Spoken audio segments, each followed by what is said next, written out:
ایک صحابی ہے، یا رسول اللہ تنگی ہے رزق کی، کوئی وظیفہ بتائیں۔ کتنے لمبے لمبے وظیفے لوگ پڑھ رہے ہیں کہ کاروبار کھل جائے اور روزی بڑھ جائے، کتنے لمبے چوڑے، کتنے کتابوں میں ایڈے ایڈے بڑے وظیفے لکھے پہ، پڑھ انجی مندہ بڈھا ہو جائے۔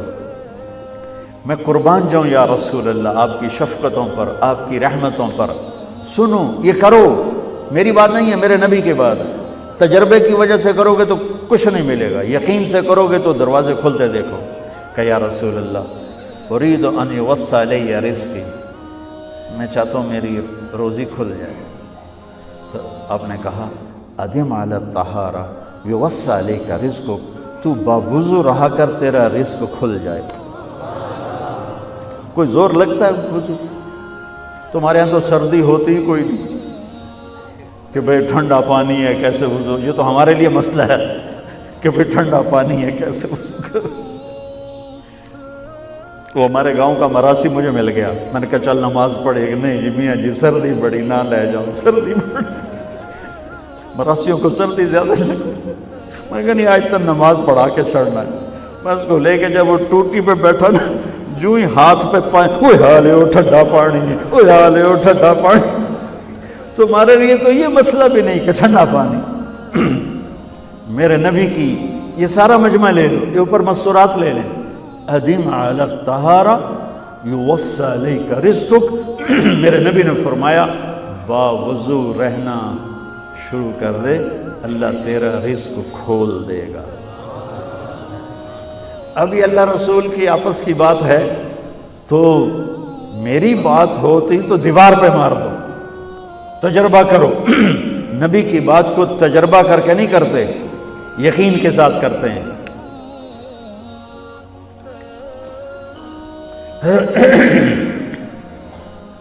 ادم علی الطہارہ یوسع علیک رزقک، باوضو رہا کر۔ اچھا باوضو رہنے کے اور فائدے، اللہ پیار کرتا ہے، شیطان ڈرتا ہے، اور وضو ہوگا تو نماز آپ ہی پڑھی جائے گی، چلو یار وضو ہے 4 فرض ہی پڑھ لو گی۔ ایک دفعہ شیطان آیا ہمارے نبی سے ملنے، تو آپ نے اس سے پوچھا تیرے دشمن کتنے؟ کہنے لگا 15۔ آپ نے فرمایا کون کون ہے؟ کہنے لگا پہلا تو تھوڑا ہی نمبر ہے، پہلا نمبر تو تھوڑے نال میرا لگو ہے۔ پھر کہنے لگا وہ مسلمان جو 24 گھنٹے باوضو رہتا ہے وہ میرا بڑا دشمن ہے۔ جو باوضو رہتا ہے اور باوضو سوتا ہے، ایک فرشتہ اس کے لیے بندگی کا ثواب لکھتا رہتا ہے۔ خیر واپس آتا ہوں، میرے نبی نے فرمایا 4 باتیں لے لو اور دنیا بھی تمہاری آخر، ساری PIA زندہ ہو جائے گی، ساری اکانومی زندہ ہو جائے گی، ساری معیشت زندہ ہو جائے گی۔ 5 بھی نہیں، ایک انگلی بھی آپ نے نیچے کر دی کہ یہ بس اتنی لے لو۔ حفظ و امانت، صدق حدیث، حسن خلیقت، عفت فی طعمت۔ کیا خوبصورت! ساری زندگی کسی کو دھوکہ نہ دینا، دیانت داری۔ میرے ملک کے ادارے کیوں ڈوب گئے؟ دیانت نکل گئی، کھوٹ آ گئی، دھوکہ آ گیا۔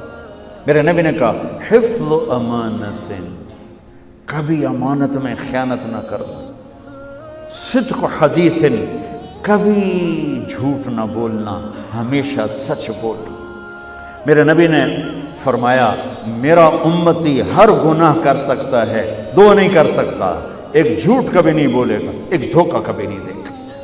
میرے نبی کی 2 صفتیں ہائی لائٹ ہوئیں، صادق اور بولو کیا ہیں؟ کوئی اور بھی تو ہو سکتی تھی، جس سے مشہور کیا، قاب قوسین بھی تو ہے، اور ادنا بھی تو ہے، واللیل بھی تو ہے سیاہ زلفوں والا، والضحیٰ بھی تو ہے روشن چہرے والا۔ کس سے مشہور کیا؟ صادق امین۔ اگر آپ مجھ سے سوال کرو، میں منبر رسول پہ بیٹھا ہوں کہ مولانا صاحب سارے دین کو 2 لفظوں میں بتاؤ، ساری شریعت کو، تو میرے پاس دو لفظ ہیں، سچائی اور امانت داری۔ آپ مجھ سے سوال کرو مولانا صاحب ساری دنیا کے کفر کو بتاؤ، تو میرے پاس دو لفظ ہیں، جھوٹ اور دھوکے بازی۔ جھوٹ اور خیانت، پوری دنیا کا کفر ان کے اندر چھپا ہوا ہے۔ سچائی اور دیانتداری، پوری دنیا کا اسلام اس کے اندر چھپا ہوا ہے۔ دیانت اور سچائی یہ بیج کی طرح ہے، اور پورا اسلام پھر باغ بن کے پھلتا پھولتا ہے۔ جھوٹ اور دھوکہ یہ بھی بیج کی طرح ہے، پھر اس سے کفر کا جنگل کانٹوں بھرا جنم لیتا ہے۔ میرے معاشرے سے جھوٹ نکل جائے، دھوکہ نکل جائے، یہ پاکستان جنت کا ٹکڑا ہے۔ اور یہ حکومت کے بس کا نہیں ہے کہ وہ سب کو سچ بلوائے، یہ مجھے کرنا ہے، یہ مجھے کرنا ہے، میں نے اور آپ نے اس کو شروع کرنا ہے۔ حضرت جریر بن عبداللہ یہ یمن کے شہزادے تھے، آخری حج پہ مسلمان ہوئے۔ اپنے نوکر سے فرمایا گھوڑا خرید کے لا، میں پیسے یہاں پیمنٹ کروں گا۔ وہ منڈی میں گیا، 300 روپے کا گھوڑا لے کر آیا۔ جب انہوں نے گھوڑوں کو دیکھا تو وہ قیمتی تھا، مالک کو پتہ نہیں تھا، اور یہ گھوڑوں کی نسل کے پہچاننے والے اس سے کہنے لگے تیرے گھوڑے کے 400 کر دوں؟ کر دو۔ بڑا حیران ہو کے دیکھنے لگا، بھائی کہ آپ تو مجھے چیز خریدنی ہے تو میں گھٹاتا ہوں،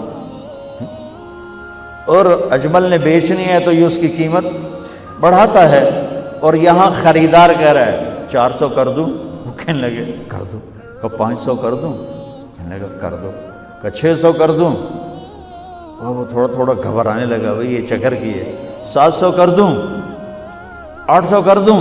وہ کہنے لگا حضور تسی لینا تو لو، پر میرا مذاق تھا نا، تسی اڑاؤ، کدی لین والے بھی پیسے بتائے، تسی میں نے 300 دے میں جاواں۔ کہنے لگے اس کو 800 دے دو اور گھوڑا باندھ دو۔ وہ حیران، خوشی سے چھلانگے مارتا ہوا گیا۔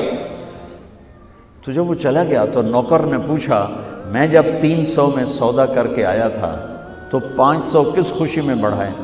فرمایا میرے بھائی اس کے گھوڑے کی قیمت 800 تھی، 300 نہیں تھی، اور میں نے نبی کے ہاتھوں میں ہاتھ دے کے یہ وعدہ کیا تھا زندگی بھر کسی کو دھوکہ نہیں دوں گا، سب کی خیر خواہی چاہوں۔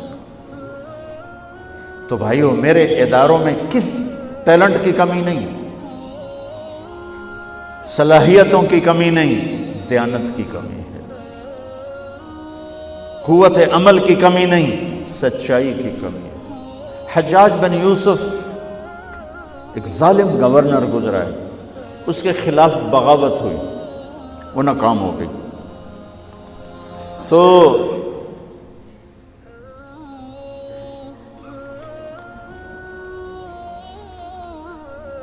کوفہ میں ایک بزرگ رہتے تھے، ان کے بیٹے اس بغاوت میں شریک تھے۔ وہ چھپتے چھپاتے کئی سال کے بعد واپس آ گئے۔ ابن خراش ان کا نام تھا۔ ان کی سچائی مشہور تھی کہ ابن خراش جھوٹ نہیں بولتا۔ حجاج کو پتہ چل گیا CID سے کہ آ گئے، تو اس نے کہا آج ابن خراش کا امتحان ہوگا۔ اس کو کھانے پہ بلایا، عنوان ہی نہیں بنایا تفتیش کا، کھانے پہ بلایا اور کھانا شروع ہو گیا۔ باتوں باتوں میں کہتا ہے ابن خراش آپ کے بیٹے ہمارے خلاف لڑ کے بھاگ گئے تھے، کوئی پتہ؟ تو ابن خراش ہنس پڑے، کہنے لگے حجاج زندگی موت تو اللہ کے ہاتھ میں ہے، گھر آئے بیٹھے۔ تو اس نے کہا تیری سچائی کو سلام کرتا ہوں، اگر تو جھوٹ بولتا یہیں تیرا سر اتارتا، پھر تیرے بیٹوں کا جاؤ سلام ہے تیری سچائی کو، تیرے بیٹے تجھے مبارک ہوں، مسلمان جھوٹ نہیں بولتا۔ میرے نبی سے پوچھا گیا یا رسول اللہ کیا مسلمان بزدل ہو سکتا؟ کہا کیا مسلمان بخیل ہو سکتا؟ انہوں نے کہا۔ پھر پوچھا گیا جھوٹ بول سکتا؟ کہا نہیں، جھوٹ نہیں بول سکتا۔ تو دو باتیں حدیث پاک کی، صدق و حدیث، حفظ و امانت، یہ دو باتیں زندہ ہو جائیں تمہارے سارے ادارے زندہ ہو جائیں، ہم نقصان سے نکل کر نفع میں آ جائیں گے، نفع میں آ کر اوروں کو دینے والے بن جائیں گے۔ اس ملک میں اتنے خزانے اللہ نے چھپائے ہیں، اور اس ملک میں اتنے اللہ نے استعداد والے لوگ پیدا فرمائے ہیں، صرف 2 چیزوں سے ہم مار کھا رہے ہیں، ہمارے جو ادارے ڈوب رہے ہیں، وہ گلگت سے لے کر گوادر تک، اس میں وسائل کی کمی نہیں، سچائی کی کمی ہے، دیانتداری کی کمی ہے، اور یہ ریلیٹڈ ہے رب ہونے کے ساتھ کہ ہم نے اللہ کے رب ہونے میں شک کیا تو ہم غلط راہوں پہ چل پڑے۔ رب تو اللہ ہے، دینے والا تو اللہ ہے۔